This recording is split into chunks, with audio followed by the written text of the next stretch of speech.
Well, now that we've fully discussed the bread, we can move on to the wine. We know that Jesus says to take of this cup, this is my blood poured out for you. We take this during communion, sometimes as wine, sometimes as grape juice. Shout out to all my fellow Baptists. But what does it signify, besides accepting the sacrifice and thinking on what he did for us? While we don't know for certain all the details of a Passover meal during Jesus' time, we do know it was a highly ordered event, a liturgy. As I've mentioned, the Jewish faith doesn't just follow what we call the Old Testament. They also have other writings, like their traditions.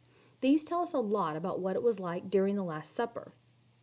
What we find is that the wine was mandatory. Specifically, 4 cups of wine were mandatory, even for the most poor. The Passover meal would begin in the evening. The family would gather around the table and they would all recline, symbolizing the freedom won for them by God in the Exodus.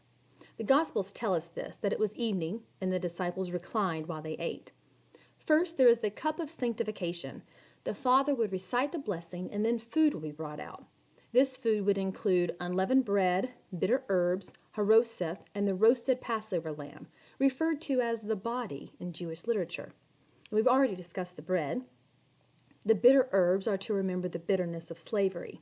The haroseth is a mixture of apples, nuts, cinnamon, honey, and grape wine, and it's meant to resemble the mortar used in brick making, which they did as slaves. And of course, the lamb was eaten as a remembrance.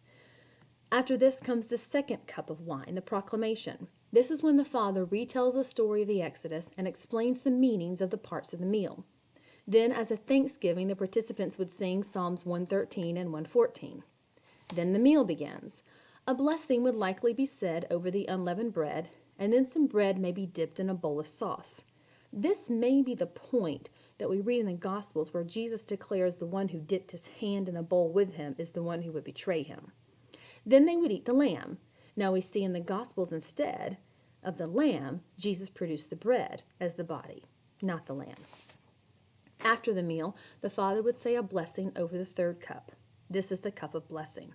The final part of the service includes a fourth cup and a singing of Psalms 115 through 118. After singing, the fourth cup would be drunk. This is the cup of praise, and it completed the Passover meal. Now, how does this compare to the Last Supper? The Gospel accounts mention 2 cups. This doesn't mean there weren't 4. It just means the other 2 weren't necessary to mention. Luke tells us a little more detail about the meal. At one point, Jesus says, "This cup is the new covenant in my blood, which is poured out for you." According to Luke's account, this would be the third cup, the cup of blessing.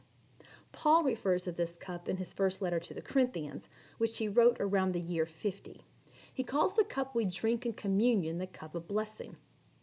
Matthew and Mark tell us that Jesus took a cup and gave thanks. Now this would be the fourth cup, the cup of thanksgiving. Further evidence for that is that Mark tells us they sang a hymn after the cup. The meal is not finished until the fourth cup is drunk. Yet strangely, Jesus didn't drink it. In fact, he says, "For I tell you, I will not drink again from the fruit of the vine until the kingdom of God comes." Immediately after the Passover meal, Jesus and the disciples go to the Garden of Gethsemane. There, Jesus prays 3 times the famous words, "Let this cup pass from me." Jesus didn't want to drink this last cup. When the final cup is drunk, the Passover meal is finished. When Jesus drinks the final cup, he knows his mission will be finished. After the prayers, Jesus is arrested and sentenced to death. Buried in the account in Matthew is the note that when they arrived at Golgotha, Jesus was offered wine to drink, which he refused. It was customary at that time to offer a man wine upon his execution, to numb the pain that was going to come. Mark tells us this wine was mixed with myrrh, which is an herb used to manage pain. Jesus refused. But later, as Jesus struggled against death on the cross, we are told he said, "I thirst."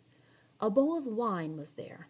A sponge was dipped in the wine and lifted to Jesus' lips, and then Jesus responded with, "It is finished." Jesus finished the Passover meal on the cross. The lamb had finally been sacrificed. We see this as the sacrifice of the perfect sinless lamb, but the Jews at that time would have only seen this as yet another Roman crucifixion. In their faith, in order for a sacrifice to take place, you need a priest, an offering, and a liturgy, which is an order of worship. By tying his death to the Passover meal, Jesus showed that at the cross there was a priest, him, an offering, the bread and the wine, and a liturgy, the words we now say as we eat the bread and drink the grape juice. Oh, by the way, remember how the very first Passover, a hyssop sponge was dipped in the lamb's blood and spread on the wooden doorframe. What was the cross made out of? And that sponge dipped in the wine and put to Jesus' lips? It was a hyssop sponge.